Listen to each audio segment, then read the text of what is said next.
ਸਤਿ ਸ਼੍ਰੀ ਅਕਾਲ। ਤੁਸੀਂ ਜੁੜੇ ਹੋਏ ਹੋ ਪੰਜਾਬੀ ਰੇਡੀਓ USA ਦੇ ਨਾਲ ਤੇ ਮੈਂ ਹਾਂ ਪ੍ਰਵੀਨ ਸ਼ਰਮਾ। ਲੈ ਕੇ ਹਾਜ਼ਰ ਹਾਂ ਪ੍ਰੋਗਰਾਮ ਖਬਰ ਤੇ ਨਜ਼ਰ। ਖਬਰ ਤੇ ਨਜ਼ਰ ਪ੍ਰੋਗਰਾਮ ਦੇ ਵਿੱਚ ਖਬਰਾਂ ਤੇ ਚਰਚਾ ਕਰਨ ਲਈ, ਖਬਰਾਂ ਤੇ ਅਹਿਮ ਜਾਣਕਾਰੀਆਂ ਦੇਣ ਦੇ ਲਈ ਮੇਰੇ ਨਾਲ ਜੁੜ ਚੁੱਕੇ ਨੇ ਪੰਜਾਬ ਤੋਂ ਪੱਤਰਕਾਰ ਦੀਪਕ ਸ਼ਰਮਾ ਚਨਾਰਥਲ ਜੀ। ਉਹਨਾਂ ਦਾ ਸਵਾਗਤ ਕਰਦੇ ਹਾਂ ਪਹਿਲਾਂ ਤੇ ਫਿਰ ਵੱਧਦੇ ਹਾਂ ਖਬਰਾਂ ਦੀ ਤਫਸੀਲ ਦੇ ਵੱਲ। ਸ਼ਰਮਾ ਜੀ ਸਤਿ ਸ਼੍ਰੀ ਅਕਾਲ, ਸਵਾਗਤ ਹੈ ਪੰਜਾਬੀ ਰੇਡੀਓ USA ਤੇ।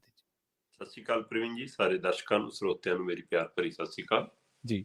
ਪ੍ਰੋਗਰਾਮ ਦੇ ਵਿੱਚ ਅੱਗੇ ਵਧਣ ਤੋਂ ਪਹਿਲਾਂ ਨਜ਼ਰ ਮਾਰਦੇ ਚਲੀਏ ਸਪਾਂਸਰ ਦੇ ਉੱਤੇ ਤੇ ਉਹਨਾਂ ਦਾ ਧੰਨਵਾਦ ਜਿਹੜੇ ਜ਼ਰੀਆ ਬਣਦੇ ਨੇ ਇਹਨਾਂ ਪ੍ਰੋਗਰਾਮਾਂ ਨੂੰ ਤੁਹਾਡੇ ਤੱਕ ਪਹੁੰਚਾਉਣ ਦੇ ਲਈ। ਖਾਲਸਾ ਇੰਸ਼ੋਰੈਂਸ ਏਜੰਸੀ ਵਾਲੇ ਪਿਛਲੇ ਕਈ ਦਹਾਕਿਆਂ ਤੋਂ ਇੰਸ਼ੋਰੈਂਸ ਦੇ ਵਿੱਚ ਸ਼ਾਨਦਾਰ ਸੇਵਾਵਾਂ ਦੇਣ ਦੇ ਲਈ ਜਾਣੇ ਜਾਂਦੇ ਨੇ। ਕਵਰਡ ਕੈਲੀਫੋਰਨੀਆ ਤੇ ਬਾਮਾ ਕੇਅਰ ਬਾਬਤ ਅਮਰੀਕਾ ਭਰ ਦੇ ਵਿੱਚ ਸੇਵਾਵਾਂ ਦਿੰਦੇ ਨੇ। ਕਿਸੇ ਵੀ ਤਰ੍ਹਾਂ ਦੀ ਪੈਨਲਟੀ ਤੋਂ ਬਚਣ ਦੇ ਲਈ ਤੇ ਕਵਰਡ ਕੈਲੀਫੋਰਨੀਆ ਦੀ ਬਾਬਤ ਹੋਰ ਜਾਣਕਾਰੀਆਂ ਹਾਸਲ ਕਰਨ ਦੇ ਲਈ ਡਾਇਲ ਕਰੋ, ਅੱਜ ਹੀ ਡਾਇਲ ਕਰੋ 408 272 2500। ਟਰਕੀਆਨਾ ਇਮੀਗ੍ਰੇਸ਼ਨ ਲਾਅ ਫਰਮ ਵਾਲੇ, ਜੇ ਟਰਕੀਆਨਾ ਇਮੀਗ੍ਰੇਸ਼ਨ ਬਾਬਤ ਤੁਹਾਡਾ ਕੋਈ ਸਵਾਲ ਹੈ, ਕੋਈ ਸਲਾਹ ਕਰਨੀ ਹੈ ਤਾਂ ਟੌਰਨੀ ਟਰਕੀਆਨਾ ਦੇ ਨਾਲ ਤੁਸੀਂ 415 909 0503 ਤੇ ਗੱਲ ਕਰ ਸਕਦੇ ਹੋ। GK Dhanota Yuba City, Baljinder Singh Nijjar Woodland, Paramjit Kaur Rangi Vacaville, Harnek Singh ਪਾਵਲੇਨੀਅਨ ਕੰਜ਼ੀਰੈਂਟਨ, Sarabjit Singh Shukar Turlock, GN lube ਵਾਲੇ ਟਰੱਕ ਵਾਸ਼ ਕਰਦੇ ਨੇ, ਆਇਲ ਚੇਂਜ ਕਰਦੇ ਨੇ, ਏਅਰ ਬ੍ਰੇਕਾਂ ਦਾ ਕੰਮ ਤਸੱਲੀ ਬਖਸ਼ ਕਰਵਾ ਸਕਦੇ ਹੋ। ਨਵੇਂ ਪੁਰਾਣੇ ਟਾਇਰ ਵੀ ਇਹਨਾਂ ਤੋਂ ਮਿਲਦੇ ਨੇ। ਲੋਕੇਸ਼ਨ ਆ ਸੈਂਤਨੇਲਾ ਦੀ ਨਿਮਾ ਸੋਤਾ ਦੇ ਨਾਲ ਗੱਲ ਕੀਤੀ ਜਾ ਸਕਦੀ ਹੈ 209 270 0113 ਤੇ। ਜੱਸੀ ਗਿੱਲ ਵੇਕਰਸਫੀਲਡ ਤੋਂ ਤੇ ਬੂਟਾ ਸਿੰਘ ਰਾਣੀਪੁਰ ਫ੍ਰੈਜ਼ਨੋ ਤੋਂ। ਸ਼ਰਮਾ ਜੀ ਖਬਰਾਂ ਦੇ ਵੱਲ ਆਈਏ ਤੇ ਸ਼ੁਰੂਆਤ ਕਰੀਏ ਪੰਜਾਬ ਸਰਕਾਰ ਤੋਂ। ਜ਼ੀਰਾ ਜਿਹੜਾ ਧਰਨਾ ਲੱਗਿਆ ਉਸੇ ਮਾਮਲੇ ਦੇ ਵਿੱਚ ਸੁਣਵਾਈ ਹੈ ਅਦਾਲਤ ਦੇ ਵਿੱਚ। ਕੀ ਕਹਿ ਸਕਦੇ ਕਿ ਪੰਜਾਬ ਦੇ ਵਿੱਚ ਹੁਣ ਜਿਹੜਾ ਸ਼ਰਾਬ ਮਾਫੀਆ ਹੈ ਇਹ ਵੀ ਸਰਕਾਰੀ ਹੋ ਗਿਆ, ਜਿਸ ਤਰੀਕੇ ਨਾਲ ਲੋਕਾਂ ਦੇ ਹੱਡ ਸੇਕੇ ਜਾ ਰਹੇ ਨੇ ਤੇ ਡੰਡੇ ਦਾ ਰਾਜ ਹੋ ਗਿਆ। ਬਿਲਕੁਲ ਪ੍ਰਵੀਨ ਜੀ, ਇਹ ਗੱਲ ਦਰੁਸਤ ਹੈ ਕਿ ਆਪਾਂ ਕਹਿ ਸਕਦੇ ਹਾਂ ਕਿ ਸਰਕਾਰੀ ਸ਼ਰਾਬ ਮਾਫੀਆ ਤੇ ਪੰਜਾਬ 'ਚ ਡੰਡੇ ਦਾ ਰਾਜ। ਜੀ। ਜੀਰਾ ਸ਼ਰਾਬ ਫੈਕਟਰੀ ਦੇ ਮੂਹਰੇ ਕਰੀਬ ਪੌਣੇ 5 ਮਹੀਨੇ ਤੋਂ ਧਰਨਾ ਚੱਲ ਰਿਹਾ, 4.5 ਮਹੀਨੇ ਤੋਂ ਉੱਪਰ ਵਕਵਾ ਹੋ ਗਿਆ। ਜੀ ਜੀ। ਜੁਲਾਈ ਮਹੀਨੇ 'ਚ ਧਰਨੇ ਦੀ ਸ਼ੁਰੂਆਤ ਹੁੰਦੀ ਹੈ ਤੇ ਹੁਣ ਦਸੰਬਰ ਮੁੱਕਣ ਨੂੰ ਆ ਗਿਆ। ਇਸ ਸਾਰੇ ਸਮੇਂ ਦੇ ਦਰਮਿਆਨ ਉੱਥੇ ਪਿੰਡਾਂ ਦੇ ਲੋਕ ਬਾਰੀ ਸਿਰਾ ਕੇ ਧਰਨੇ ਤੇ ਬੈਠਦੇ ਸੀ ਜੀ। ਤੇ ਉਹ ਨਾ ਤਾਂ ਕਿਸੇ ਜਥੇਬੰਦੀ ਦੀ ਕਾਲ ਸੀ, ਨਾ ਕਿਸੇ ਸੰਗਠਨ ਵੱਲੋਂ ਲਾਇਆ ਗਿਆ ਧਰਨਾ ਸੀ, ਨਾ ਕਿਸੇ ਰਾਜਨੀਤਿਕ ਸ਼ੈ ਨਾਲ ਲੱਗਿਆ ਧਰਨਾ ਸੀ। ਉਹ ਆਪ ਮਹਾਰੇ ਲੋਕਾਂ ਵੱਲੋਂ ਆਪਣੀਆਂ ਮੁਸ਼ਕਲਾਂ ਨੂੰ ਲੈ ਕੇ ਲਾਇਆ ਗਿਆ ਧਰਨਾ ਸੀ ਕਿ ਭਾਈ ਸਾਡੀਆਂ ਟੂਟੀਆਂ ਚੋਂ, ਸਾਡੇ ਨਲਕੇ ਚੋਂ, ਸਾਡੇ ਖੇਤ ਵਾਲੀ ਮੋਟਰ ਚੋਂ ਜਿਹੜਾ ਪਾਣੀ ਆਉਂਦਾ ਹੈ ਉਹ ਲਾਹਣ ਆਉਂਦੀ ਹੈ, ਉਹ ਸ਼ਰਾਬ ਆਉਂਦੀ ਹੈ। ਇਸ ਲਈ ਅਸੀਂ ਤਾਂ ਪਾਣੀ ਪੀਣ ਜੋਗੇ ਵੀ ਨਹੀਂ ਰਹੇ ਤੇ ਸਾਰਾ ਦਿਨ ਆਕਾਸ਼ ਦੇ ਵਿੱਚ, ਉੱਪਰ ਅਸਮਾਨ ਦੇ ਵਿੱਚ ਮਤਲਬ ਸਵਾਹ ਦਾ ਇੱਕ ਗਵਾਰ ਚੜਿਆ ਰਹਿੰਦਾ, ਇੱਕ ਹੈ ਨਾ ਬਾਬਰੋਲਾ ਚੜਿਆ ਰਹਿੰਦਾ। ਇਸ ਲਈ ਮਤਲਬ ਕਿ ਸਾਨੂੰ ਨਹੀਂ ਇਹ ਸ਼ਰਾਬ ਦੀ ਫੈਕਟਰੀ ਚਾਹੀਦੀ, ਇਹਨੂੰ ਇੱਥੋਂ ਚੱਕਿਆ ਜਾਵੇ। ਤੇ ਉਸਦੇ ਮੂਹਰੇ ਧਰਨਾ ਸ਼ੁਰੂ ਹੋ ਜਾਂਦਾ ਤੇ ਪੌਣੇ 5 ਮਹੀਨਿਆਂ 'ਚ ਨਾ ਕੋਈ ਅਫਸਰ ਪਹੁੰਚਦਾ, ਨਾ ਕੋਈ ਅਧਿਕਾਰੀ ਪਹੁੰਚਦਾ, ਨਾ ਸਰਕਾਰ ਬੋਰਡ ਦੀ, ਨਾ ਕੋਈ MLA ਮੰਤਰੀ ਉਹਨਾਂ ਦੀ ਸਾਰ ਲੈਂਦਾ ਤੇ ਉਹ ਧਰਨਾ ਲੜੀਵਾਰ ਚੱਲਦਾ ਰਹਿੰਦਾ। ਪਰ ਇਹ ਸਭ ਦੇ ਦਰਮਿਆਨ ਮੀਡੀਆ ਦੀਆਂ ਨਜ਼ਰਾਂ 'ਚ ਵੀ ਆਉਂਦਾ ਹੈ ਉੱਥੇ ਤੇ ਕਾਹੇ ਬਗਾਹੇ ਕੁਝ ਲੋਕ, ਕੁਝ ਹੋਰ ਸੰਗਠਨ, ਕੁਝ ਨਾਮਵਰ ਹਸਤੀਆਂ ਉੱਥੇ ਜਾਂਦੀਆਂ ਰਹਿੰਦੀਆਂ। ਪਰ ਇਹ ਸਭ ਦੇ ਦਰਮਿਆਨ ਜਿਹੜਾ ਫੈਕਟਰੀ ਹੈ ਜਾਂ ਫੈਕਟਰੀ ਦੇ ਮਾਮਲੇ ਦੇਖਣ ਵਾਲੇ ਵਕੀਲਾਂ ਦੀ ਧਿਰ ਹੈ ਉਹ ਕੋਰਟ ਪਹੁੰਚ ਜਾਂਦੀ ਹੈ ਤੇ ਉਹ ਪੱਖ ਸੁਣ ਕੇ ਕਿ ਹਾਂ ਜੀ ਸ਼ਰਾਬ ਦੀ ਫੈਕਟਰੀ ਬੰਦ ਪਈ ਹੈ ਇੰਨੀ ਦੇਰ ਤੋਂ, ਉਹਨਾਂ ਦਾ ਕਾਰੋਬਾਰ ਠੱਪ ਹੋ ਗਿਆ, ਉਹਨਾਂ ਦਾ ਰੁਜ਼ਗਾਰ ਚਲਾ ਗਿਆ, ਉਹਨਾਂ ਦੀ ਆਮਦਨ ਮਰ ਗਈ, ਫੈਕਟਰੀ ਦੇ ਦਰਵਾਜ਼ੇ ਤੇ ਧਰਨਾ ਲੱਗਿਆ ਜੀ। ਉਹਦਾ ਪੱਖ ਸੁਣਨ ਤੋਂ ਬਾਅਦ ਪੰਜਾਬ ਦੇ ਵਿੱਚ ਪੰਜਾਬ ਹਰਿਆਣਾ ਹਾਈ ਕੋਰਟ ਵੱਲੋਂ ਬਕਾਇਦਾ ਪੰਜਾਬ ਸਰਕਾਰ ਨੂੰ ਜੁਰਮਾਨਾ ਲਾ ਦਿੱਤਾ ਜਾਂਦਾ ਕਿ ਉਹਨਾਂ ਦੀ ਜੁਰਮਾਨੇ ਦੀ ਅਦਾਇਗੀ ਕਰੋ ਤੇ ਧਰਨੇ ਨੂੰ 300 ਮੀਟਰ ਪਿੱਛੇ ਕਰਾਓ। ਤੇ ਫਿਰ ਪੰਜਾਬ ਸਰਕਾਰ ਉਸ ਤੋਂ ਬਾਅਦ ਇੱਕ ਪਾਸੇ ਪੁਲਿਸ ਝੌਂਕਦੀ ਆ, ਇੱਕ ਪਾਸੇ ਚਿੱਠੀਆਂ ਕੱਢਦੀ ਆ, ਦੂਏ ਪਾਸੇ ਧਾਲੀਵਾਲ ਨੂੰ ਭੇਜਦੀ ਆ, ਤੀਏ ਪਾਸੇ ਪੰਜਾਬ ਨਾਲ ਮੁੱਖ ਮੰਤਰੀ ਨਾਲ ਬੈਠਕ ਕਰਾਉਂਦੀ ਆ। ਹੁਣ ਪ੍ਰਵੀਨ ਜੀ ਸਵਾਲ ਇੱਥੇ ਖੜਾ ਹੁੰਦਾ ਹੈ ਕਿ ਜਦੋਂ ਕੋਰਟ ਨੇ ਜੁਰਮਾਨਾ ਲਾਇਆ ਹਾਂਜੀ ਕਿ ਭਾਈ ਤੁਸੀਂ ਸ਼ਰਾਬ ਦੀ ਫੈਕਟਰੀ ਦਾ ਨੁਕਸਾਨ ਕਰਤਾ, ਤੇ ਇਹ ਤਾਂ ਸ਼ਰਾਬ ਵਾਲੀ ਧਿਰ ਤਾਂ ਅਦਾਲਤ ਚਲੀ ਗਈ ਜੀ ਤੇ ਜੁਰਮਾਨਾ ਪੰਜਾਬ ਨੂੰ ਹੋ ਗਿਆ ਤੇ ਪਰ ਲੋਕਾਂ ਵੱਲੋਂ ਧਿਰ ਕਿਹਨੇ ਬਣਨਾ ਸੀ ਉੱਥੇ ਅਦਾਲਤ 'ਚ? ਲੋਕਾਂ ਵੱਲੋਂ ਪੱਖ ਕਿਹਨੇ ਰੱਖਣਾ ਸੀ? ਸਹੀ ਹੈ, ਬਿਲਕੁਲ। ਲੋਕਾਂ ਦਾ ਪਹਿਲੂ ਕਿਹਨੇ ਰੱਖਣਾ ਸੀ? ਉਹ ਸਰਕਾਰ ਨੇ ਨਹੀਂ ਰੱਖਣਾ ਸੀ। ਸਰਕਾਰ ਨੇ ਕਿਉਂ ਨਹੀਂ ਰੱਖਿਆ?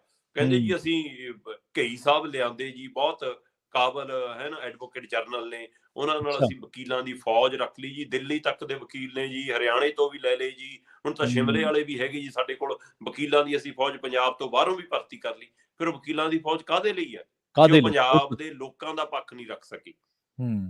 ਜੀ। ਸੋ ਇਹ ਇਸ ਲਈ ਉੱਥੇ ਦੱਸਣਾ ਸੀ ਨਾ ਕਿ ਤਾਂ ਭਾਈ ਜਿਉਣ ਮਰਨ ਦਾ ਸਵਾਲ ਬਣ ਗਿਆ ਕਿ ਜਿਹੜਾ ਉਹਨਾਂ ਦਾ ਤੁਸੀਂ ਮਾਲੀ ਨੁਕਸਾਨ ਦੀ ਗੱਲ ਕਰਦੇ ਹੋ, ਇੱਧਰ ਤਾਂ ਜ਼ਿੰਦਗੀਆਂ ਦਾ ਨੁਕਸਾਨ ਹੋ ਰਿਹਾ। ਜੀ ਜੀ, ਸਹੀ ਹੈ।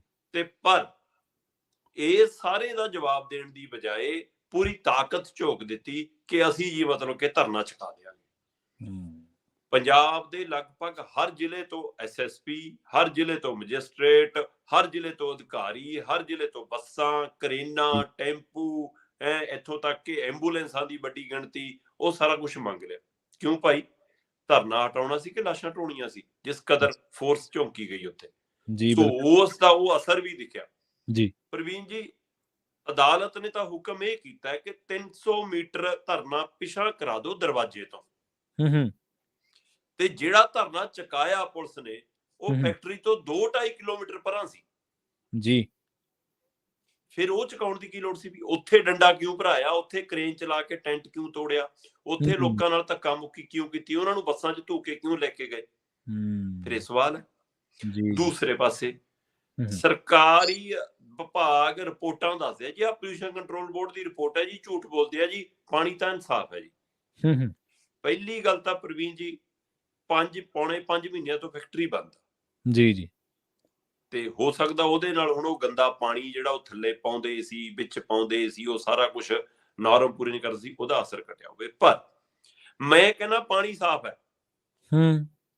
ਜਦੋਂ ਕਿ ਉੱਥੇ ਲੋਕਾਂ ਨੇ ਮੋਟਰਾਂ ਚੋਂ ਨਿਕਲਦਾ ਦੇਖਿਆ ਕਿ ਐ ਸੀ ਜਿਵੇਂ ਚਬੱਚਾ ਸ਼ਰਾਬ ਨਾਲ ਭਰਿਆ ਹੋਵੇ ਉਸ ਇਲਾਕੇ ਦੇ ਲੋਕਾਂ ਹੈ ਨਾ। ਸਾਰਾ ਉਹ ਵੀਡੀਓ ਆਈਆਂ, ਤਸਵੀਰਾਂ ਆਈਆਂ, ਉਹ ਲਿਫਾਫੇ ਭਰ ਕੇ ਉੱਥੇ ਟੰਗੇ ਗਏ ਨੇ। ਮੈਂ ਕਹਿੰਦਾ ਜੇ ਪਾਣੀ ਸਾਫ਼ ਹੈ ਤਾਂ ਫਿਰ ਧਾਲੀਵਾਲ ਸਾਹਿਬ ਜਿਹੜੇ ਉੱਥੇ ਗਏ ਸੀ ਧਰਨੇ ਤੇ, ਉਹ ਕਹਿਣ ਕਿ ਅੱਜ ਤੋਂ ਮੈਂ ਇਸੇ ਇਲਾਕੇ ਦਾ ਪਾਣੀ ਪੀਊਂਗਾ। ਮੁੱਖ ਮੰਤਰੀ ਸਾਹਿਬ ਦਮ ਭਰ ਦੇਣ ਕਿ ਭਾਈ ਅੱਜ ਤੋਂ ਸਾਡੀ ਕੈਬਨਿਟ ਦੇ ਵਿੱਚ ਜੀਰੇ ਵਾਲੇ ਇਲਾਕੇ ਤੋਂ ਹੀ ਪਾਣੀ ਆਊਗਾ, ਸਾਡੀ ਸਾਰੀ ਕੈਬਨਿਟ ਇਹੀ ਪਾਣੀ ਪੀਆ ਕਰੂਗੀ। ਜਿੰਨੇ ਪੰਜਾਬ ਦੇ ਜ਼ਿਲ੍ਹਿਆਂ ਦੇ ਪੁਲਿਸ ਅਫਸਰ ਉੱਥੇ ਲਾਏ ਨੇ, ਉਹ ਡਿਊਟੀਆਂ ਤੇ ਖੜੇ ਨੇ 3-3 ਦਿਨਾਂ ਤੋਂ। ਤੇ ਉਹਨਾਂ ਨੂੰ ਪੁੱਛੋ ਕਿ ਫਿਰ ਉਹ ਨਲਕੇ ਤੋਂ ਟੂਟੀ ਤੋਂ ਪਾਣੀ ਭਰ ਕੇ ਕਿਉਂ ਨਹੀਂ ਪੀਂਦੇ? ਆਪਣੀ ਗੱਡੀ ਚੋਂ ਬੋਤਲ ਮੰਗਾਉਂਦੇ ਨੇ ਤੇ ਉਹਨਾਂ ਲਈ ਪਾਣੀ ਲੈਣ ਗੱਡੀ 20 ਕਿਲੋਮੀਟਰ ਪਰਾਂ ਜਾ ਕੇ ਕਿੱਥੋਂ ਲੈ ਕੇ ਆਉਂਦੀ ਹੈ ਪਾਣੀ? ਤੁਹਾਨੂੰ ਪਾਣੀ ਉੱਥੇ ਦਾ ਕਿਉਂ ਨਹੀਂ ਪੀਂਦੇ? ਜੇਕਰ ਪਾਣੀ ਰਿਪੋਰਟ ਹੁੰਦਾ, ਤੁਹਾਡੇ ਵਿਭਾਗਾਂ ਦੀ ਰਿਪੋਰਟ ਕਹਿੰਦੀ ਆ। ਅਸਲ 'ਚ ਪ੍ਰਵੀਨ ਜੀ, ਇਹ ਸਾਰਾ ਮਾਮਲਾ ਅਕਾਲੀ ਕਾਂਗਰਸੀਆਂ ਦੇ ਸਮੇਂ ਤੋਂ ਸ਼ੁਰੂ ਹੋ ਗਿਆ ਸੀ, ਜਦੋਂ ਇਸ ਫੈਕਟਰੀ ਦੀ ਹੋਂਦ ਰੱਖੀ ਜਾਂਦੀ ਹੈ, ਨੀਂਹ ਰੱਖੀ ਜਾਂਦੀ ਆ। ਉੱਥੋਂ ਹੀ ਗੜਬੜ ਸ਼ੁਰੂ ਹੁੰਦੀ ਆ। ਪਿੰਡਾਂ ਚੋਂ ਗ੍ਰਾਮ ਸਭਾਵਾਂ ਦੇ ਮਤੇ ਜਾਲੀ ਪਏ ਹੈ, ਪੰਚਾਂ ਸਰਪੰਚਾਂ ਨੂੰ ਹੋਟਲਾਂ 'ਚ ਬਿਠਾ ਕੇ ਗੁੱਠੇ ਲਵਾਏ ਗਏ ਹੈ। ਉਹਦੇ ਪਿੱਛੇ ਸਾਰੀ ਖੇਡ ਤੇ ਇਲਾਕੇ 'ਚ ਭਰਮ ਵੀ ਫੈਲਾਇਆ ਗਿਆ ਕਿ ਘਿਓ ਦੀ ਫੈਕਟਰੀ ਲੱਗ ਰਹੀ ਹੈ। ਸੋ ਇਸ ਤਰ੍ਹਾਂ ਧੋਖੇ ਧੜੀ ਨਾਲ ਉਸ ਨੂੰ ਅਮਲੀ ਜਾਮਾ ਪਹਿਨਾ ਕੇ ਉੱਥੇ ਫੈਕਟਰੀ ਖੁੱਲ ਗਈ। ਪਰ ਲੋਕਾਂ ਨੂੰ ਲੱਗਿਆ ਕਿ ਰੁਜ਼ਗਾਰ ਆ ਰਿਹਾ, ਕੁਝ ਉੱਥੇ ਦੇ ਇਲਾਕੇ ਦੇ ਲੋਕਾਂ ਦੇ ਬੱਚੇ ਵੀ ਉਸ ਫੈਕਟਰੀ 'ਚ ਲੱਗੇ। ਸੋ ਸਵਾਲ ਇਹ ਹੈ ਕਿ ਪੰਜਾਬ ਉਦਯੋਗ ਦੇ ਖਿਲਾਫ ਨਹੀਂ ਹੈ, ਇਹ ਧਰਨਾ ਉਦਯੋਗ ਦੇ ਖਿਲਾਫ ਨਹੀਂ ਹੈ। ਸਹੀ ਹੈ, ਬਿਲਕੁਲ। ਇਹ ਧਰਨਾ ਸ਼ਰਾਬ ਦੀ ਉਸ ਫੈਕਟਰੀ ਦੇ ਖਿਲਾਫ ਹੈ ਜਿਹੜੀ ਨਿਯਮ ਪੂਰੇ ਨਹੀਂ ਕਰਦੀ। ਜੇਕਰ ਉਹ ਨਿਯਮ ਪੂਰੇ ਕਰਦੀ ਤਾਂ ਸ਼ਾਇਦ ਮਤਲਬ ਕਿ ਪੋਲਿਊਸ਼ਨ ਵਾਲੀ ਦਿੱਕਤ ਨਾ ਆਉਂਦੀ, ਪਾਣੀ ਵਾਲੀ ਦਿੱਕਤ ਨਾ ਆਉਂਦੀ, ਇਹ ਵਾਤਾਵਰਨ ਵਾਲੀ ਦਿੱਕਤ ਨਾ ਆਉਂਦੀ। ਉਹ ਜੀਵ ਜੰਤੂ, ਫਸਲ, ਪਸ਼ੂ, ਪੰਛੀ, ਬੰਦੇ ਸਾਰਿਆਂ ਲਈ ਖਤਰਨਾਕ ਸਾਬਤ ਹੋ ਗਿਆ। ਤਾਂ ਧਰਨੇ ਵਾਲੀ ਸਥਿਤੀ ਆਈ ਨਾ ਜੀ। ਇੱਕੋ ਦਿਨ 'ਚ ਤਾਂ ਕਿਸੇ ਦਾ ਮਨ ਨਹੀਂ ਕੀਤਾ ਕਿ ਅੱਜੇ ਜਾ ਕੇ ਬਹਿ ਜਾਈਏ। ਉਹ ਨਾ ਕਿਸੇ ਦਾ ਜੀ ਕਰਦਾ ਕਿ ਅਸੀਂ ਸੜਕਾਂ ਤੇ ਰੁਲੀਏ। ਸੋ ਪੁਲਿਸ ਨੇ ਉੱਥੇ ਜਦੋਂ ਧੱਕੇਸ਼ਾਹੀ ਕੀਤੀ ਤੇ ਉਸ ਤੋਂ ਬਾਅਦ ਪੁਲਿਸ ਚਾਹੁੰਦੀ ਸੀ ਕਿ ਅਸੀਂ ਦਰਵਾਜ਼ੇ ਤੱਕ ਚਲੇ ਜਾਈਏ, ਉੱਥੋਂ ਵੀ ਧਰਨਾ ਧੂ ਕੇ ਪਰੇ ਕਰ ਦਈਏ। ਪਰ ਉੱਥੇ ਸ੍ਰੀ ਗੁਰੂ ਗ੍ਰੰਥ ਸਾਹਿਬ ਦਾ ਪਾਠ ਖੁੱਲਿਆ ਜੀ। ਤੇ ਹੁਣ ਸਰਕਾਰ ਇਹ ਹਵਾਲਾ ਦੇ ਕੇ ਆਪਣੇ ਪ੍ਰਚਾਰਕਾਂ ਤੋਂ ਪ੍ਰਚਾਰ ਕਰਾਉਂਦੀ ਹੈ ਜੀ, ਇਹ ਤਾਂ ਗੁਰੂ ਗ੍ਰੰਥ ਸਾਹਿਬ ਦੀ ਆੜ ਲੈ ਕੇ ਬੈਠੇ ਨੇ। ਤੇ ਉਹਨਾਂ ਨੂੰ ਇਹ ਨਹੀਂ ਪਤਾ ਕਿ ਗੁਰੂ ਦੀ ਆੜ ਨਹੀਂ ਹੁੰਦੀ, ਗੁਰੂ ਦਾ ਓਟ ਆਸਰਾ ਹੁੰਦਾ। ਸਹੀ ਹੈ, ਬਿਲਕੁਲ ਸਹੀ ਹੈ ਜੀ। ਤੇ ਅਸੀਂ ਕਿਹੜਾ ਕਾਜ ਆ ਜਿਹੜਾ ਗੁਰੂ ਦੇ ਆਸਰੇ ਤੋਂ ਬਿਨਾਂ ਨਹੀਂ ਕਰਦੇ, ਉਸ ਦੀ ਅਗਵਾਈ ਤੋਂ ਬਿਨਾਂ, ਪਰਮਪਿਤਾ ਪ੍ਰਮਾਤਮਾ ਦੀ ਅਗਵਾਈ ਤੋਂ ਬਿਨਾਂ ਨਹੀਂ ਕਰਦੇ, ਉਹਦਾ ਆਸਰਾ ਲੈ ਕੇ ਕਰਦੇ।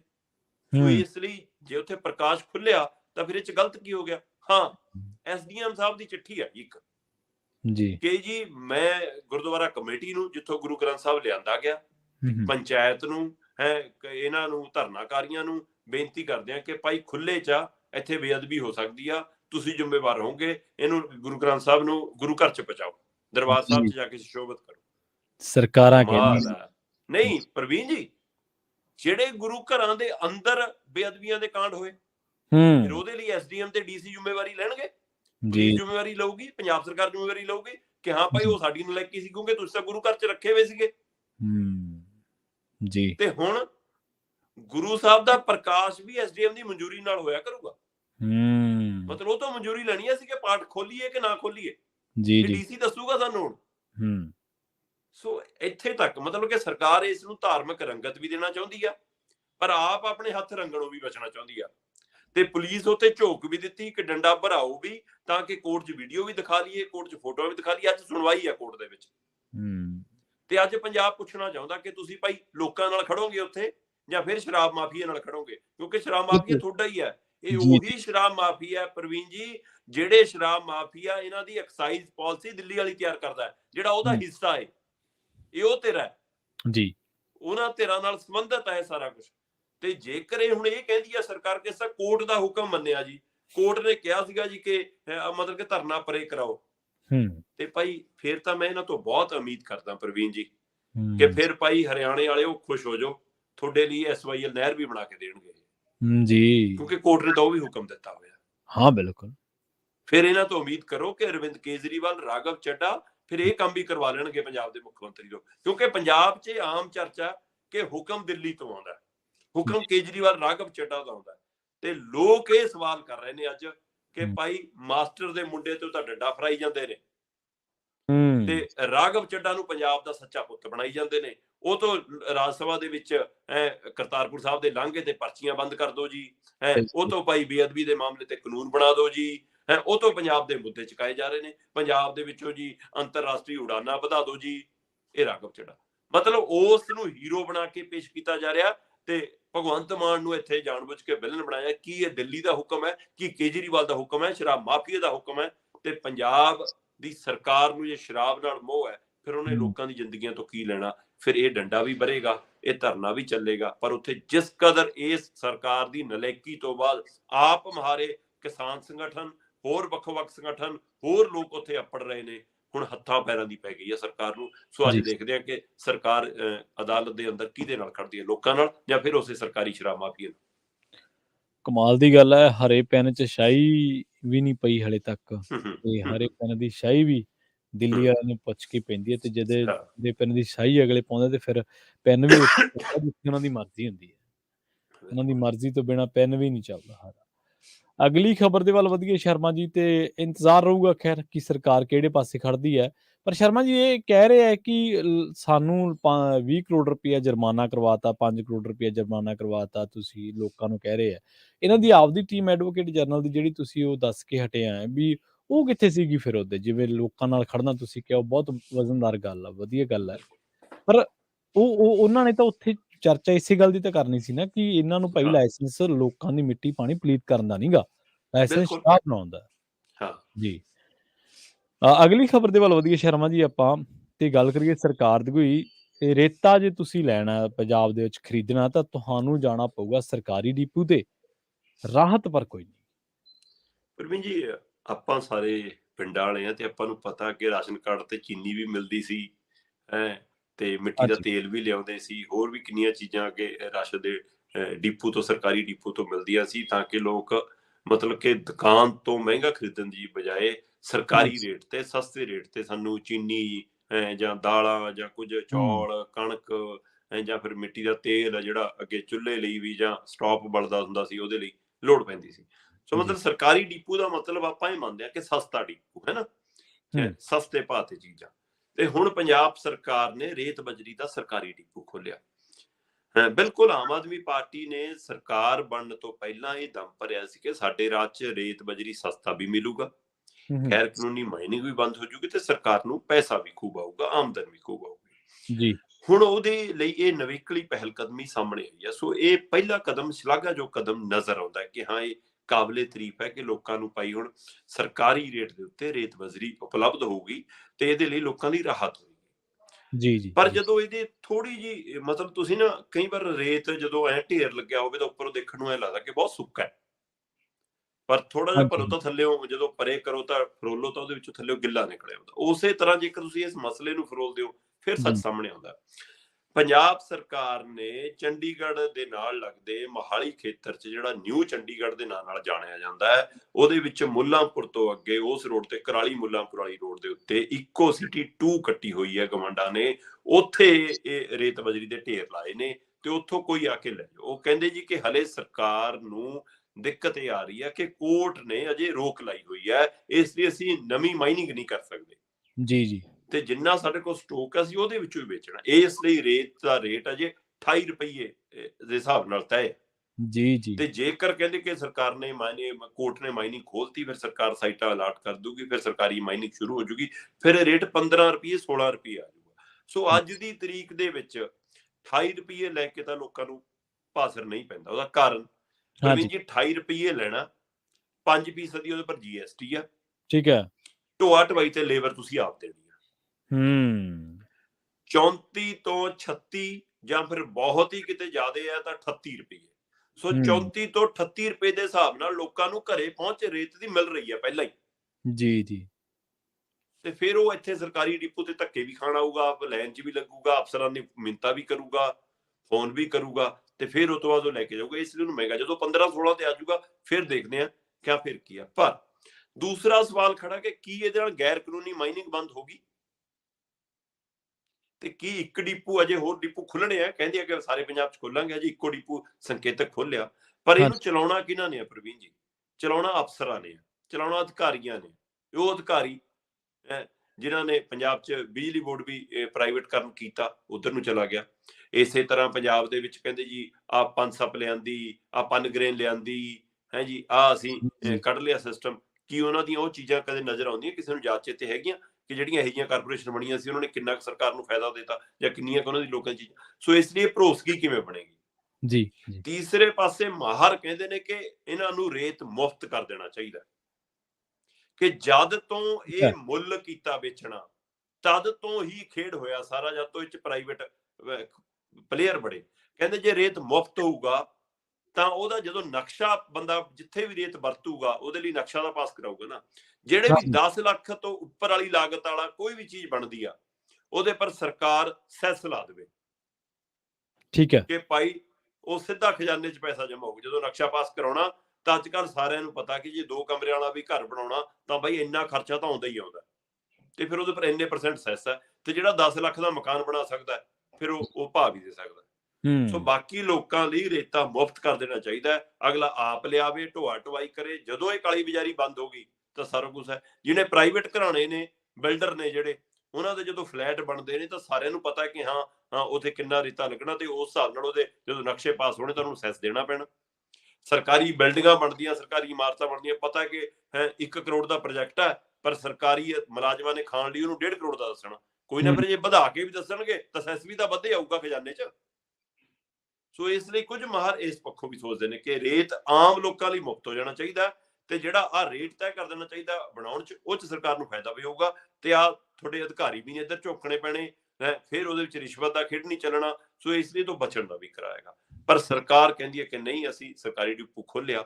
ਸੋ ਉਮੀਦ ਕਰਦੇ ਹਾਂ ਸਰਕਾਰ ਦਾ ਇਹ ਪ੍ਰੋਜੈਕਟ ਕਾਮਯਾਬ ਹੋ ਜਾਵੇ, ਕਿਉਂਕਿ ਅਜਿਹਾ ਇੱਕ ਉਪਰਾਲਾ ਬਾਦਲਾਂ ਨੇ ਵੀ ਕਰਨ ਦੀ ਕੋਸ਼ਿਸ਼ ਕੀਤੀ ਸੀ। ਮੰਡੀ ਬੋਰਡ ਵੱਲੋਂ ਇੱਕ ਵਾਰ ਰੇਤਾ ਬਜਰੀ ਵੇਚਣ ਦੀ ਕੋਸ਼ਿਸ਼ ਕੀਤੀ, ਪਰ ਮੰਡੀ ਬੋਰਡ ਵਾਲੇ ਕਹਿੰਦੇ ਨਾ ਜੀ, ਜਾਂ ਤਾਂ ਨਵੇਂ ਮੁਲਾਜ਼ਮ ਰੱਖ ਲਓ, ਨਵੇਂ ਮੁਲਾਜ਼ਮ ਰੱਖੋਗੇ ਤਾਂ ਮਹਿੰਗਾ ਹੋ ਜਾਊਗਾ। ਹੁਣ ਇੱਥੇ ਵੀ ਇਹੀ ਸਵਾਲ ਹੋਣਾ, ਅਧਿਕਾਰੀ ਨੇ ਕਹਿਣਾ ਜੀ ਸਾਡੇ ਤਾਂ ਦੋਹਰਾ ਕੰਮ ਆ ਗਿਆ ਜੀ, ਅਸੀਂ ਹੁਣ ਰੇਤਾ ਵੇਚੀਏ, ਮਤਲਬ ਬਜਰੀ ਵੇਚੀਏ ਜਾਂ ਕੀ ਕਰੀਏ ਜੀ।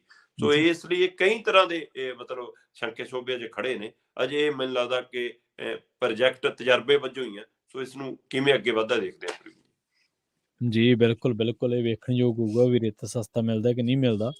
ਪਰ ਰੌਲਾ ਇਹ ਆ ਸ਼ਰਮਾ ਜੀ ਕਿ ਇਹਨਾਂ ਚੀਜ਼ਾਂ ਕਰਨ ਨਾਲ ਤਾਂ ਤੁਸੀਂ ਜਿਹੜੇ ਕਾਨੂੰਨ ਨਾਲ ਕੁਝ ਕੰਮ ਕਰਨ ਵਾਲੇ ਫੇਰ ਬਦਲ ਉਹੀ ਕਰ ਦਿਓ।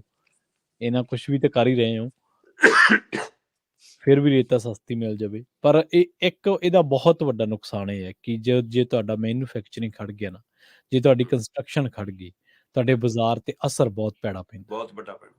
ਤੁਹਾਡੀ GDP ਦਾ ਇੱਕ ਹਿੱਸਾ ਖੜ ਰਿਹਾ। ਇਹਦਾ ਮਤਲਬ ਜੇ ਤੁਸੀਂ ਰੇਤਾ ਮਹਿੰਗਾ ਕਰ ਰਹੇ ਹੋ ਤਾਂ ਕੰਸਟਰਕਸ਼ਨ ਰੁਕਦੀ ਹੈ, ਹੋਰ ਚੀਜ਼ਾਂ ਰੁਕਦੀਆਂ ਨੇ, ਜਿਹਦੇ ਨਾਲ ਸਰਕਲ ਚੱਲਦਾ।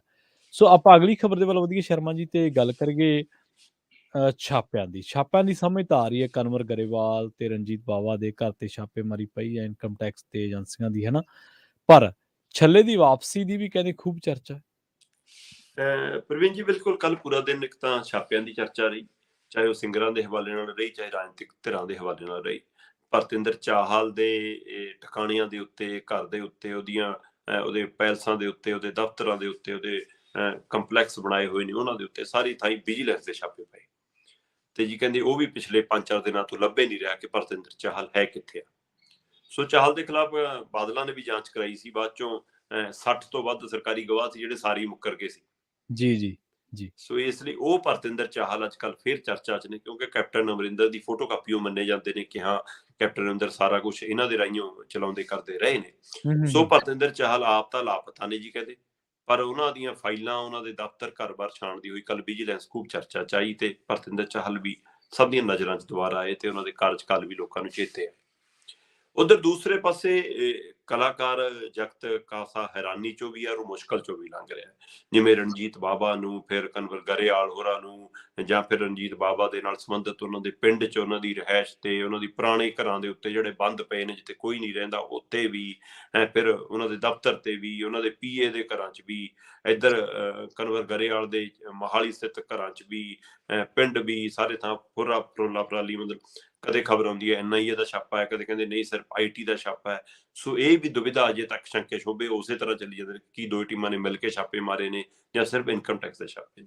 ਸੋ ਇਸ ਲਈ ਇਸ ਨੂੰ ਇੱਕ ਪਾਸੇ ਤਾਂ ਇਸ ਵਾਲੇ ਦੇਖਿਆ ਜਾਂਦਾ ਕਿ ਕੀ ਇਹ ਸਿੱਧੂ ਮੂਸੇਵਾਲੇ ਦੇ ਹਵਾਲੇ ਨਾਲ ਕੋਈ ਜਾਂਚ ਪੜਤਾਲ ਦਾ ਵਿਸ਼ਾ ਹੈ। ਕਈ ਇਸ ਪੱਖੋਂ ਵੀ ਦੇਖਿਆ ਜਾਂਦਾ ਕਿ ਨਹੀਂ, ਇਹ ਤਾਂ ਜਿਹੜੇ ਕਲਾਕਾਰ ਮਤਲਬ ਕਿ ਅੱਜ ਕੱਲ ਖਾੜੇ ਲਾਉਂਦੇ ਨੇ ਜੀ, ਜਾਂ ਕੈਸਟਾਂ ਕੱਢਦੇ ਨੇ, ਜਾਂ ਗਾਣੇ ਕੱਢਦੇ ਨੇ ਜੀ, ਉਹਦੀ ਕਮਾਈ ਦਾ ਮਸਲਾ ਹੈ। ਕਿਉਂਕਿ ਕਹਿੰਦੇ ਕਿ ਜਿਹੜੇ ਖਾੜੇ ਲੱਗਦੇ ਆ ਜੀ, ਉਹਨਾਂ ਦੇ ਵਿੱਚ ਪੈਸੇ ਵੱਧ ਲਏ ਜਾਂਦੇ ਆ, ਪਰ ਕਈ ਵਾਰ ਦਿਖਾਇਓ ਨਹੀਂ ਜਾਂਦੇ ਜੀ। ਉਸ ਲਈ ਉਹ ਰਿਕਾਰਡ ਇਕੱਠਾ ਕੀਤਾ ਜਾਂਦਾ ਕਿ ਇਨਕਮ ਟੈਕਸ 'ਚ ਗੋਲਮਾਲ ਹੁੰਦਾ, ਉਹ ਪਹਿਲੂ ਹੈ।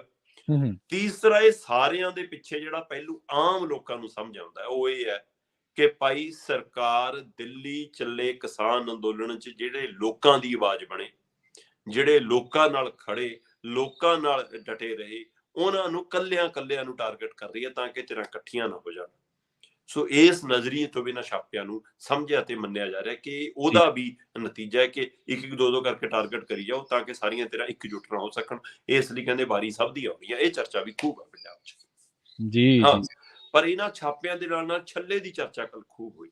ਛੱਲੇ ਤੋਂ ਚਰਨਜੀਤ ਚੰਨੀ ਹੋਈ, ਮਤਲਬ ਕਿ ਉਹਨਾਂ ਦਿਨਾਂ 'ਚ ਉਹ ਫਿਲਮ ਆਈ ਸੀ ਕਿ ਛੱਲਾ ਮੁੜ ਕੇ ਨਹੀਂ ਆਇਆ, ਤੇ ਹਨਾ, ਤੇ ਉਹ ਕਹਿੰਦੇ ਕਿ ਉਸ ਹਵਾਲੇ ਨਾਲ ਚਰਨਜੀਤ ਚੰਨੀ ਵੀ ਉਵੇਂ ਹੀ ਅਡਾਰੀ ਮਾਰ ਗਏ ਸੀ। ਜਿੱਦਾਂ ਹੀ ਚੋਣਾਂ ਖਤਮ ਹੋਈਆਂ, ਨਤੀਜੇ ਆਏ, ਤੇ ਚਰਨਜੀਤ ਚੰਨੀ ਜੀ ਕਹਿੰਦੇ ਅੱਖਾਂ ਦਾ ਇਲਾਜ ਕਰਾਉਣਾ, PhD ਕਰਨੀ, ਆਰਾਮ ਕਰਨਾ, ਪੜ੍ਹਨ ਜਾਣਾ ਤੇ ਵਿਦੇਸ਼ ਫਰਾਰ ਹੋ ਗਏ। ਤੇ ਇੱਧਰ ਭਗਵੰਤ ਮਾਨ ਰੌਲਾ ਪਾਉਂਦੇ ਸੀਗੇ ਜੀ ਮੈਂ ਤਾਂ ਬਹੁਤ ਕੁਝ ਪੁੱਛਣਾ, ਮੈਂ ਅਫਸਰਾਂ ਨੂੰ ਪੁੱਛਦਾ, ਤਾਂ ਅਫਸਰ ਕਹਿ ਦਿੰਦੇ ਆ ਕਿ ਜੀ ਸਾਨੂੰ ਨਹੀਂ ਪਤਾ, ਚੰਨੀ ਸਾਹਿਬ ਨੂੰ ਪੁੱਛੋ ਜੀ। ਤੇ ਕਹਿੰਦੇ ਚੰਨੀ ਜੀ ਮੈਨੂੰ ਲੱਭਦੇ ਨਹੀਂ, ਮੈਂ ਤਾਂ ਪੁੱਛਣਾ ਸੀ। ਤੇ ਫਿਰ ਕਾਂਗਰਸੀ ਕਹਿੰਦੇ ਕਿ ਸਾਨੂੰ ਨਹੀਂ ਪਤਾ ਜੀ, ਇਹ ਤਾਂ ਮਾਨ ਸਾਹਿਬ ਨੂੰ ਪਤਾ ਹੋਣਾ, ਆਖਰੀ ਗੁਲਦਸਤਾ ਉਹਨਾਂ ਨੂੰ ਹੀ ਦੇ ਕੇ ਗਏ ਸੀ, ਫੋਟੋ ਤਾਂ ਉਹਨਾਂ ਨਾਲੇ ਖਿਚਾ ਕੇ ਗਏ ਸੀ। ਸੋ ਇਸ ਲਈ ਫਿਰ ਮਾਨ ਸਾਹਿਬ ਨੂੰ ਪਤਾ ਹੋਣਾ। ਫਿਰ ਚੰਨੀ ਜੀ ਦਾ ਮਤਲਬ ਸੋਸ਼ਲ ਮੀਡੀਆ ਰਾਹੀਂ ਨਾਮ ਵੀ ਸਾਹਮਣੇ ਆਇਆ, ਫੋਨ ਨੰਬਰ ਵੀ ਸਾਹਮਣੇ ਆਇਆ, ਉਹਨਾਂ ਸੁਨੇਹਾ ਵੀ ਸਾਹਮਣੇ ਆਇਆ। ਕਹਿੰਦੇ ਮੈਂ ਕਿਤੇ ਨਹੀਂ ਗਿਆ ਭਾਈ, ਮੈਂ ਤਾਂ ਕਿਤਾਬਾਂ ਪੜ੍ਹ ਰਿਹਾ, ਮੈਂ ਤਾਂ PhD ਪੜ੍ਹ ਰਿਹਾ, ਮੈਂ ਤਾਂ ਆਰਾਮ ਨਾਲ ਤਿਆਰੀ ਕਰ ਰਿਹਾ, ਜੇਕਰ ਕੋਈ ਪੁੱਛਣਾ ਮੇਰਾ ਨੰਬਰ ਉਪਲਬਧ ਆ, ਮੈਨੂੰ ਜਦ ਮਰਜੀ ਪੁੱਛ ਲਓ ਜੀ। ਤੇ 2 ਦਿਨ ਪਹਿਲਾਂ ਰਾਜਾ ਵੜਿੰਗ ਉਹਨਾਂ ਨੂੰ ਯਾਦ ਕਰ ਰਹੇ ਸੀ, ਕਹਿੰਦੇ ਜੀ ਚੰਨੀ ਜੀ ਹੁਣ ਤਾਂ ਮੁੜਿਆ ਉਹ ਬਹੁਤ ਹੋ ਗਿਆ ਕਿ ਸਾਨੂੰ ਤੁਹਾਡੀ ਲੋੜ ਹੈ। ਤੇ ਲਓ ਜੀ, ਫਿਰ ਚੰਨੀ ਜੀ ਅਚਾਨਕ ਪ੍ਰਗਟ ਹੁੰਦੇ ਨੇ, ਖੜਗੇ ਸਾਹਿਬ ਨੂੰ ਵੀ ਮਿਲਦੇ ਨੇ ਤੇ ਪ੍ਰਿੰਕਾ ਗਾਂਧੀ ਨੂੰ ਵੀ ਮਿਲਦੇ ਨੇ, ਤੇ ਉਮੀਦ ਕੀਤੀ ਜਾ ਰਹੀ ਕਿ ਹੁਣ ਉਹ ਭਾਰਤ ਜੋੜੋ ਯਾਤਰਾ 'ਚ ਵੀ ਨਜ਼ਰ ਆ ਸਕਦੇ ਨੇ। ਪਰ ਸਵਾਲ ਇਹ ਹੈ ਕਿ ਕੀ ਉਹ ਹੁਣ ਭਾਰਤ ਜੋੜੋ ਯਾਤਰਾ 'ਚ ਨਜ਼ਰ ਆਉਣਗੇ ਜਾਂ ਜਦੋਂ ਯਾਤਰਾ ਪੰਜਾਬ ਆਊਗੀ ਤਦ ਨਜ਼ਰ ਆਉਣਗੇ? ਕਿਉਂਕਿ ਇੱਕ ਪਾਸੇ ਉਹਨਾਂ ਨੂੰ ਡਰ ਹੈ ਕਿ ਦਿੱਲੀ ਦੀਆਂ ਏਜੰਸੀਆਂ ਮੇਰੇ ਖਿਲਾਫ ਕੋਈ ਜਾਂਚ ਪੜਤਾਲ ਖੋਲ ਸਕਦੀਆਂ, ਦੂਸਰੇ ਪਾਸੇ ਉਹਨਾਂ ਮੂਹਰੇ ਪੰਜਾਬ ਸਰਕਾਰ ਵੱਲੋਂ ਵੀ ਕਈ ਚੁਣੌਤੀਆਂ ਖੜੀਆਂ ਕੀਤੀਆਂ ਗਈਆਂ, ਇੱਧਰੋਂ ਵੀ ਜਾਂਚ ਪੜਤਾਲ ਸ਼ੁਰੂ ਹੋ ਸਕਦੀ ਹੈ। ਸੋ ਦੋ ਪਾਸਿਓਂ ਘਿਰੇ ਚੰਨੀ। ਕਾਂਗਰਸ 'ਚ ਵੀ ਆਪਣੀ ਥਾਂ ਹੁਣ ਨਵੇਂ ਸਿਰਿਓਂ ਤਲਾਸ਼ਣ ਲਈ ਮਤਲਬ ਕਿ ਲਾਈਨ 'ਚ ਲੱਗਣਾ ਪੈਣਾ। ਹੁਣ ਉਹ ਇਹ ਨਹੀਂਗਾ ਕਿ ਮੁੱਖ ਮੰਤਰੀ ਸੀ ਤਾਂ ਮੁੱਖ ਮੰਤਰੀ ਦੇ ਉਮੀਦਵਾਰ ਵਜੋਂ ਹੀ ਰੱਖਿਆ ਜਾਊਗਾ, ਹੁਣ ਤਾਂ MLA ਦੀ ਟਿਕਟ ਵੀ ਅਗਲੀ ਵਾਰ ਲੈਣ ਲਈ ਦੁਬਾਰਾ ਕਤਾਰ 'ਚ ਖੜਨ ਵਾਲੀ ਸਥਿਤੀ ਬਣੀ ਹੋਈ, ਜਿਹੋ ਜਿਹੀ ਕਾਂਗਰਸ ਦੀ ਹਾਲ ਹੈ। ਸੋ ਇਸ ਲਈ ਉਹ ਕਈ ਚੁਣੌਤੀਆਂ ਚੋਂ ਨਿਕਲਣਾ ਪੈਣਾ। ਪਰ ਦੇਖਣ ਵਾਲੀ ਗੱਲ ਇਹ ਹੋਏਗੀ ਕਿ ਕੀ ਹੁਣ ਇੱਥੇ ਟਿਕਦੇ ਨੇ ਜਾਂ ਕੋਈ ਏਜੰਸੀ ਉਹਨਾਂ ਨੂੰ ਪੁੱਛਗਿੱਛ ਲਈ ਦਿੱਲੀ ਨੂੰ ਲੈ ਕੇ ਜਾਂਦੀ ਹੈ ਜਾਂ ਕੋਈ ਚੰਡੀਗੜ੍ਹ ਨੂੰ ਲੈ ਕੇ ਆਉਂਦੀ ਆ, ਜਾਂ ਫਿਰ ਉਹ ਅਚਾਨਕ ਲਾਪਤਾ ਹੁੰਦੇ ਨੇ। ਸੋ ਇਸ ਲਈ ਕੱਲ ਜਿੱਥੇ ਛਾਪਿਆਂ ਦੀ ਚਰਚਾ ਰਹੀ, ਉੱਥੇ ਛੱਲੇ ਦੀ ਵੀ ਚਰਚਾ ਖੂਬ ਰਹੀ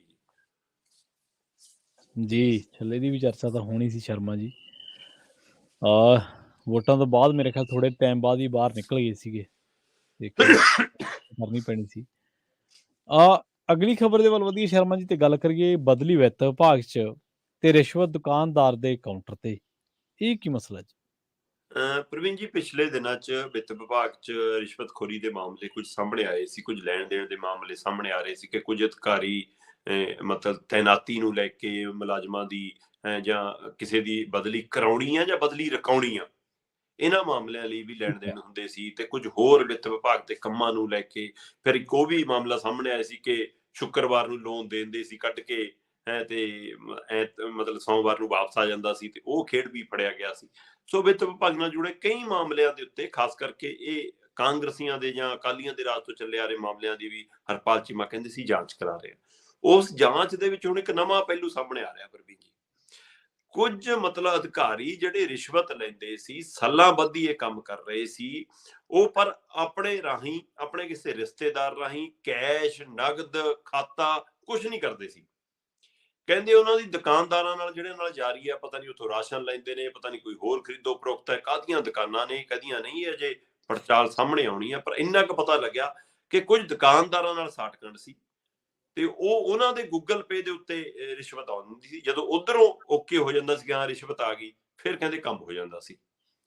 ਤੇ ਇਸ ਲਈ ਤਾਂ ਕਿ ਅਸੀਂ ਕਿਸੇ ਰਿਕਾਰਡ 'ਚ ਵੀ ਨਾ ਆਈਏ, ਤੇ ਦੁਕਾਨਦਾਰ ਦੇ ਨੂੰ ਆ ਰਹੇ ਗੂਗਲ ਪੇ 'ਚ ਕਿਸੇ ਨੇ ਨੋਟ ਵੀ ਨਹੀਂ ਕਰਨਾ। ਅਗਲੇ ਨੇ ਕਹਿਣਾ ਭਈ ਉਹਦਾ ਕੰਮ ਹੈ, ਉਹ ਤਾਂ ਕੋਈ ਚੀਜ਼ ਵੇਚੀ ਹੋਣੀ, ਲਈ ਹੋਣੀ। ਤੇ ਕਹਿੰਦੇ ਦੁਕਾਨਦਾਰ ਨੂੰ ਵੀ 40,000 ਪਿੱਛੇ 5,000 ਰੁਪਇਆ ਛੱਡਿਆ ਜਾਂਦਾ ਸੀ। ਜੇ 40,000 ਰਿਸ਼ਵਤ ਲਈ ਆ ਤਾਂ 5,000 ਉਹਦਾ, 35,000 ਅਫਸਰਾਂ ਦਾ। ਤੇ ਕਹਿੰਦੇ ਇਹ ਕੰਮ ਜਿਹੜਾ ਹੁੰਦਾ ਸੀ, ਇਹ 40 ਤੋਂ ਲੈ ਕੇ 5 ਲੱਖ ਤੱਕ ਹੁੰਦਾ ਸੀ। 40,000 ਤੋਂ ਲੈ ਕੇ 5 ਲੱਖ ਤੱਕ ਦਾ ਰੇਟ ਸੀ। ਤੇ ਹੁਣ ਉਹਦੇ ਵਿੱਚੋਂ ਉਹ ਗੂਗਲ ਪੇ ਰਾਹੀਂ ਜਾਂਦੇ ਸੀ, ਤੇ ਉਹਦੇ ਰਾਹੀਂ ਦੁਕਾਨਾਂ ਦੇ ਕਾਊਂਟਰ ਤੇ ਪੇਮੈਂਟ ਹੁੰਦੀ ਸੀ, ਬਾਅਦ ਚ ਉਹਨਾਂ ਤੋਂ ਨਗਦ ਅਫਸਰ ਲੈ ਲੈਂਦੇ ਸੀ। ਸੋ ਇਸ ਮਾਮਲੇ 'ਚ ਕਈ ਅਫਸਰ ਹੁਣ ਹਰਪਾਲ ਚੀਮਾ ਦੇ ਰਡਾਰ ਤੇ ਨੇ, ਤੇ ਉਸ ਮਸਲੇ ਤੇ ਹੁਣ ਉਹ ਦੁਕਾਨਦਾਰਾਂ ਤੱਕ ਵੀ ਜਾਂਚ ਪੜਤਾਲ ਹੋ ਸਕਦੀ ਹੈ। ਤੇ ਕੱਲ ਦੀ ਖਾਸੀ ਵਿੱਤ ਵਿਭਾਗ ਦੇ ਵਿੱਚ ਹਲਚਲ ਦੇਖਣ ਨੂੰ ਮਿਲ ਰਹੀ ਆ। ਸੋ ਦੇਖਦੇ ਹਾਂ ਜੀ ਇਹ ਆਉਂਦੇ ਦਿਨਾਂ 'ਚ ਇਹਦੀਆਂ ਹੋਰ ਕੀ ਪਰਤਾਂ ਖੁੱਲਦੀਆਂ। ਬਿਲਕੁਲ ਜੀ ਬਿਲਕੁਲ, ਪਰ ਜ਼ਰੀਆ ਦੇਖੋ ਤੁਸੀਂ ਸ਼ਾਰਟਕਟ ਵੇਖੋ ਕੱਢਿਆ ਹੈ, ਤੇ ਇਹਨੂੰ ਕਹਿੰਦਾ ਟਰਾਂਸਪੇਰੈਂਸੀ ਸ਼ਰਮਾ ਜੀ, ਪਤਾ ਵੀ ਨਾ। ਬਿਲਕੁਲ ਬਿਲਕੁਲ, ਇਹੀ ਪਾਰਦਰਸ਼ਤਾ ਹੈ ਜੀ ਜੀ। ਅਗਲੀ ਖਬਰ ਦੇ ਵੱਲ ਵਧਦੇ ਹਾਂ ਜੀ। ਆਪਾਂ ਗੱਲ ਕਰੀਏ ਸ੍ਰੀ ਅੰਮ੍ਰਿਤਸਰ ਸਾਹਿਬ ਦੇ ਹਵਾਈ ਅੱਡੇ ਦੀ ਸ਼ਰਮਾ ਜੀ। ਕੇਂਦਰ ਨੇ ਲਿਖ ਕੇ ਜਾਣਕਾਰੀ ਦਿੱਤੀ ਹੈ ਜੀ ਕਿ ਅੰਮ੍ਰਿਤਸਰ ਦਾ ਹਵਾਈ ਅੱਡਾ ਹੁਣ ਪ੍ਰਾਈਵੇਟ ਹੋ ਗਿਆ, ਰਾਜ ਸਭਾ ਦੇ ਵਿੱਚ ਜਾਂ ਲੋਕ ਸਭਾ ਦੇ ਵਿੱਚ। ਪ੍ਰਵੀਨ ਜੀ, ਪਿਛਲੇ ਜਿੱਦਣ ਤੋਂ ਨਰਿੰਦਰ ਮੋਦੀ ਸਰਕਾਰ ਆਈ ਆ, ਤਦ ਤੋਂ ਦੇਸ਼ ਦੇ ਵਿੱਚ ਪ੍ਰਾਈਵੇਟ ਕਰਨ ਦੇ ਨਾਂ ਤੇ ਖੂਬ ਚਰਚਾ ਚੱਲਦੀ ਆ, ਪਰ ਸਰਕਾਰ ਸਮੇਂ-ਸਮੇਂ ਮੁੱਕਰ ਜਾਂਦੀ ਹੈ। ਸਰਕਾਰ ਕਹਿੰਦੀ ਹੈ ਨਹੀਂ ਜੀ, ਅਜਿਹਾ ਤਾਂ ਕੋਈ ਹੱਲ ਨਹੀਂ ਗਾ ਜੀ, ਝੂਠ ਬੋਲਿਆ ਜਾ ਰਿਹਾ ਜੀ, ਸਾਡੇ ਭੰਡੀ ਪ੍ਰਚਾਰ ਹੈ ਜੀ। ਪਰ ਹਕੀਕਤ ਹੋ ਇਹੀ ਰਿਹਾ, ਚਾਹੇ ਉਹ ਬਿਜਲੀ ਹੋਵੇ, ਚਾਹੇ ਉਹ LIC ਹੋਵੇ, ਚਾਹੇ ਰੇਲਾਂ ਹੋਣ, ਚਾਹੇ ਰੇਲਵੇ ਸਟੇਸ਼ਨ ਹੋਣ, ਚਾਹੇ ਏਅਰਪੋਰਟ ਹੋਣ, ਲਗਾਤਾਰ ਸਾਰੀਆਂ ਚੀਜ਼ਾਂ ਦਾ ਪ੍ਰਾਈਵੇਟਕਰਨ ਕੀਤਾ ਜਾ ਰਿਹਾ। ਜੀ ਮਤਲਬ ਲੋਕਾਂ ਦੇ ਪੈਸੇ ਨਾਲ ਬਣੀਆਂ ਚੀਜ਼ਾਂ, ਬਣਿਆ ਹੋਇਆ ਢਾਂਚਾ ਪ੍ਰਾਈਵੇਟ ਅਦਾਰਿਆਂ ਨੂੰ ਬਾਅਦ ਚੋਂ ਚਲਾਉਣ ਲਈ ਦੇ ਦਿੱਤਾ ਜਾਂਦਾ। ਇਹ ਲੋਕਾਂ ਨਾਲ ਧੋਖਾ ਨਹੀਂ ਤਾਂ ਹੋਰ ਕੀ ਹੈ? ਬਿਲਕੁਲ ਸਹੀ ਹੈ, ਬਿਲਕੁਲ ਇਹ ਸਿੱਧੀ ਠੱਗੀ ਨਹੀਂ ਤਾਂ ਹੋਰ ਕੀ ਹੈ? ਹੋਰ ਕੀ ਹੈ ਕਿ ਪ੍ਰਾਈਵੇਟ ਅਦਾਰੇ ਨੂੰ ਇੱਕ ਚੱਲਦੇ ਦੁਕਾਨ, ਕਾਊਂਟਰ ਲੱਗਿਆ ਲਗਾਇਆ ਤੁਸੀਂ ਸੇਲ ਤੇ ਦੇ ਰਹੇ ਹੋ। ਸੋ ਨਾ ਉਹਨੂੰ ਆਪਣੀ ਮਿਹਨਤ ਕਰਨੀ ਪੈਂਦੀ ਹੈ, ਨਾ ਉਹਨੂੰ ਕੋਈ ਚਲਾਉਣਾ ਪੈਂਦਾ, ਸਿਰਫ ਆ ਕੇ ਬੈਠਣਾ ਤੇ ਪੈਸੇ ਗਿਣਨੇ। ਸੋ ਇਸ ਤਰ੍ਹਾਂ ਦਾ ਮਤਲਬ ਕਾਰੋਬਾਰ ਸਥਾਪਿਤ ਕਰਕੇ ਸਰਕਾਰਾਂ ਨੂੰ ਦੇ ਰਹੀਆਂ। ਤੇ ਇਹਨੂੰ ਲੈ ਕੇ ਜਦੋਂ ਸਵਾਲ ਹੁੰਦੇ ਸੀ ਤਦ ਉਹ ਨਾ ਨੁੱਕਰ ਕਰਦੇ ਸੀ, ਪਰ ਹੁਣ ਇਹ ਪੱਖ ਸਾਹਮਣੇ ਆ ਗਿਆ ਕਿ ਸਰਕਾਰ ਦੇ ਸਿਵਲ ਹਵਾਬਾਜੀ ਦੇ ਰਾਜ ਮੰਤਰੀ ਨੇ ਜਿਹੜੇ BK ਸਿੰਘ, ਉਹਨਾਂ ਨੇ ਰਾਜ ਸਭਾ 'ਚ ਇੱਕ ਸਵਾਲ ਦੇ ਜਵਾਬ 'ਚ ਲਿਖਤੀ ਦਿੱਤਾ ਜਨਾਬ ਜਵਾਬ। ਠੀਕ ਹੈ, ਵੈਸੇ ਤਾਂ ਜਿਹੜੇ ਸਾਡੇ ਹਵਾਬਾਜੀ ਮੰਤਰੀ ਨੇ, ਕੇਂਦਰੀ ਮੰਤਰੀ ਸਿੰਧੀਆ ਹੋਰੀ, ਉਹਨਾਂ ਨੇ ਵੀ ਕਿਹਾ ਕਿ ਆਉਣ ਵਾਲੇ ਦਿਨਾਂ 'ਚ ਫਲਾਈਟਾਂ ਵਧਣਗੀਆਂ, ਤੇ ਜਦੋਂ ਫਲਾਈਟਾਂ ਵਧਣਗੀਆਂ ਤਾਂ ਉਹ 'ਚ ਪੰਜਾਬ ਨੂੰ ਤਰਜੀਹ ਦਿੱਤੀ ਜਾਊਗੀ। ਪੰਜਾਬ ਤੋਂ ਚੰਡੀਗੜ੍ਹ ਤੇ ਅੰਮ੍ਰਿਤਸਰ ਦੇ ਹਵਾਈ ਅੱਡੇ ਤੋਂ ਅਸੀਂ ਅੰਤਰਰਾਸ਼ਟਰੀ ਉਡਾਨਾਂ ਹੋਰ ਵਧਾਉਣ ਬਾਰੇ ਸੋਚ ਰਹੇ ਹਾਂ, ਉਹਦੇ ਤੇ ਅਸੀਂ ਕੰਮ ਕਰਾਂਗੇ। ਰਾਘਵ ਚੱਡਾ ਹੋਰਾਂ ਨੇ ਵੀ ਇਹ ਮੰਗ ਉਠਾਈ ਸੀਗੀ ਰਾਜ ਸਭਾ 'ਚ। ਤੇ ਪਰ ਇੱਕ ਹੋਰ ਸਵਾਲ ਜਦੋਂ ਮੂਹਰੇ ਆਇਆ ਕਿ ਜੇ ਕੀ ਹਵਾਈ ਅੱਡੇ ਪ੍ਰਾਈਵੇਟ ਕੀਤੇ ਜਾ ਰਹੇ ਨੇ, ਤਦ ਉਹਦੇ ਜਵਾਬ ਦੇ ਵਿੱਚ ਜਿਹੜੇ ਰਾਜ ਮੰਤਰੀ ਨੇ BK ਸਿੰਘ, ਹਵਾਬਾਜੀ ਰਾਜ ਮੰਤਰੀ, ਸੋ ਹਵਾਈ ਗੱਲਾਂ ਹੀ ਨਹੀਂ ਸਾਰੀਆਂ, ਸੋ ਉਹ ਰਾਜ ਸਭਾ 'ਚ ਫਿਰ ਲਿਖਤੀ ਜਵਾਬ ਦਿੰਦੇ ਨੇ ਕਿ ਬਿਲਕੁਲ ਜੀ, ਭਾਰਤ ਦੀ ਜਿਹੜੀ ਏਅਰਪੋਰਟ ਅਥਾਰਟੀ ਹੈ, ਉਸ ਅਥਾਰਟੀ ਵੱਲੋਂ 2022 ਤੋਂ 2023 ਦੇ ਦਰਮਿਆਨ, ਇਹ ਸਭ ਦੇ ਦਰਮਿਆਨ 25 ਹਵਾਈ ਅੱਡੇ ਪ੍ਰਾਈਵੇਟ ਕੰਪਨੀਆਂ ਨੂੰ ਸੌਂਪੇ ਜਾ ਰਹੇ, ਤੇ ਉਹਨਾਂ 25 'ਚ ਅੰਮ੍ਰਿਤਸਰ ਦਾ ਵੀ ਹਵਾਈ ਅੱਡਾ। ਇਸ ਤੋਂ ਪਹਿਲਾਂ ਵੀ ਮਤਲਬ ਤੁਸੀਂ ਲਖਨਊ ਏਅਰਪੋਰਟ ਤੇ ਉਤਰੋ ਤੇ ਤੁਹਾਨੂੰ ਮਤਲਬ ਕਿ ਏਦਾਂ ਪਤਾ ਲੱਗ ਜਾਏਗਾ ਕਿ ਹਾਂ ਅੱਡਾ ਕਿਹਦੇ ਹਵਾਲੇ ਆ। ਠੀਕ ਹੈ, ਜਾਂ ਤੁਸੀਂ ਮਤਲਬ ਜਦੋਂ ਗੁਜਰਾਤ ਜਾਂਦੇ ਹੋ, ਤੇ ਗੁਜਰਾਤ ਤੁਸੀਂ ਅਹਿਮਦਾਬਾਦ ਏਅਰਪੋਰਟ ਤੇ ਉਤਰੋ, ਤੇ ਤੁਹਾਨੂੰ ਮਤਲਬ ਕਿ ਲਿਖਿਆ ਮਿਲਦਾ, ਜਦੋਂ ਆਪਾਂ ਦੇਖੇ ਕਿ ਹਾਂ ਪਟੇਲ ਦੇ ਨਾਂ ਤੇ ਹੈ ਨਾ ਏਅਰਪੋਰਟ ਹੈ, ਪਰ ਪਟੇਲ ਸਾਹਿਬ ਦਾ ਨਾਂ ਬਰੀਕ ਜਿਹਾ ਲਿਖਿਆ, ਹਰ ਥਾਂ ਅਡਾਨੀ 에ਅਰਪੋਰਟ ਦੇ ਨਾਂ ਤੇ ਉੱਥੇ ਫਲੈਸ਼ ਚੱਲਦੀ ਹੈ, ਉੱਥੇ ਸਕਰੀਨ ਚੱਲਦੀ ਹੈ, ਉੱਥੇ ਲਿਖਿਆ ਅਡਾਨੀ 에ਅਰਪੋਰਟ।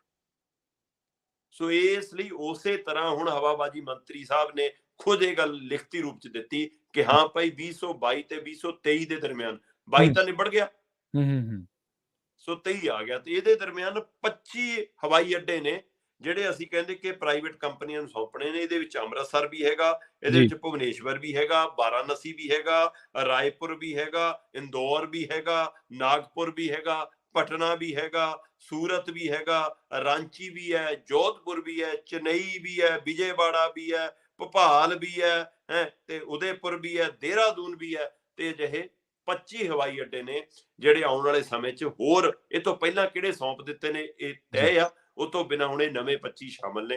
ਤੇ ਅੰਮ੍ਰਿਤਸਰ ਦਾ ਤਾਂ ਰੇਲਵੇ ਸਟੇਸ਼ਨ ਵੀ ਪ੍ਰਾਈਵੇਟ ਕੰਪਨੀ ਨੂੰ ਦੇਣਾ ਤੈਅ ਹੈ। ਜੀ ਅੰਮ੍ਰਿਤਸਰ ਦਾ। ਇਸ ਲਈ ਤੁਸੀਂ ਇੱਥੋਂ ਅੰਦਾਜ਼ਾ ਲਾ ਲਓ ਕਿ ਸਰਕਾਰ ਪੂਰੀ ਤਰ੍ਹਾਂ ਨਾਲ ਕਾਰਪੋਰੇਟ ਘਰਾਣਿਆਂ ਦੇ ਹੱਥਾਂ 'ਚ ਚਲੀ ਗਈ ਆ। ਤੇ ਇਹ ਤੋਂ ਹੁਣ ਹੋਰ ਕੀ ਚਾਹੀਦਾ, ਲਿਖਤੀ ਜਵਾਬ ਦੇ ਰੂਪ 'ਚ ਜਦੋਂ ਸਾਹਮਣੇ ਆ ਗਿਆ।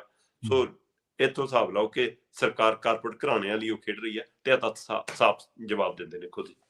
ਜਿੱਥੇ ਸ਼ਰਮਾ ਜੀ ਜ਼ਿਆਦਾ ਆਮਦਨ ਹੈ, ਜਿੱਥੇ ਸ੍ਰੀ ਅੰਮ੍ਰਿਤਸਰ ਸਾਹਿਬ ਦੇ ਵਿੱਚ ਤੁਸੀਂ ਦੇਖੋ ਕਿ ਕਿੰਨਾ ਸੈਲਾਨੀ, ਕਿੰਨੀ ਸੰਗਤ ਆਉਂਦੀ ਹੈ ਬਾਹਰੋਂ, ਦੂਰ ਦਰਾਡੇ ਇਲਾਕਿਆਂ ਦੇ ਵਿੱਚੋਂ, ਦੁਨੀਆ ਭਰ ਦੇ ਵਿੱਚੋਂ ਸੰਗਤ ਦੇ ਰੂਪ ਦੇ ਵਿੱਚ ਵੀ ਲੋਕ ਆਉਂਦੇ ਨੇ, ਤੇ ਕਈ ਜਿਹੜੇ ਦੇਸ਼ ਦੇ ਹੋਰਨਾਂ ਹਿੱਸਿਆਂ ਦੇ ਵਿੱਚ ਘੁੰਮਣ ਦਾ ਟੂਰਿਸਟ ਕਹਿ ਸਕਦੇ ਆਪਾਂ ਉਹਨਾਂ ਨੂੰ, ਉਹ ਵੀ ਉੱਥੇ ਜ਼ਰੂਰ ਜਾਂਦੇ ਨੇ। ਸੋ ਉੱਥੇ ਜੇ ਰੇਲ ਹੈ ਤੁਹਾਡੇ ਕੋਲੇ ਤੇ ਜੇ 에ਅਰਪੋਰਟ ਹੈ ਤੁਹਾਡੀ ਬੱਲੇ ਜੀ। ਸ਼ਰਮਾ ਜੀ, ਇਹਨਾਂ ਖਾਸ ਖਬਰਾਂ ਤੇ ਖਾਸ ਜਾਣਕਾਰੀਆਂ ਦੇਣ ਦੇ ਲਈ ਤੁਹਾਡਾ ਬਹੁਤ ਬਹੁਤ ਧੰਨਵਾਦ ਜੀ। ਸੋ ਸਮਾਂ ਇਜਾਜ਼ਤ ਨਹੀਂ ਦਿੰਦਾ, ਆਪਾਂ ਪ੍ਰੋਗਰਾਮ ਖਬਰ ਤੇ ਨਜ਼ਰ ਨੂੰ ਹੁਣੇ ਇੱਥੇ ਸਮਾਪਤ ਕਰਾਂਗੇ। ਮੈਨੂੰ ਪ੍ਰਵੀਨ ਸ਼ਰਮਾ ਨੂੰ ਇੱਥੇ ਦੀ ਇਜਾਜ਼ਤ। ਜੁੜੇ ਰਹੋ ਪੰਜਾਬੀ ਰੇਡੀਓ USA ਦੇ ਨਾਲ। ਤੇ ਆਖਿਰ ਦੇ ਵਿੱਚ ਇੱਕ ਵਾਰ ਫਿਰ ਤੋਂ ਤੁਹਾਨੂੰ ਸਭ ਨੂੰ ਪਿਆਰ ਸਤਿਕਾਰ ਸਹਿਤ ਸਤਿ ਸ਼੍ਰੀ ਅਕਾਲ।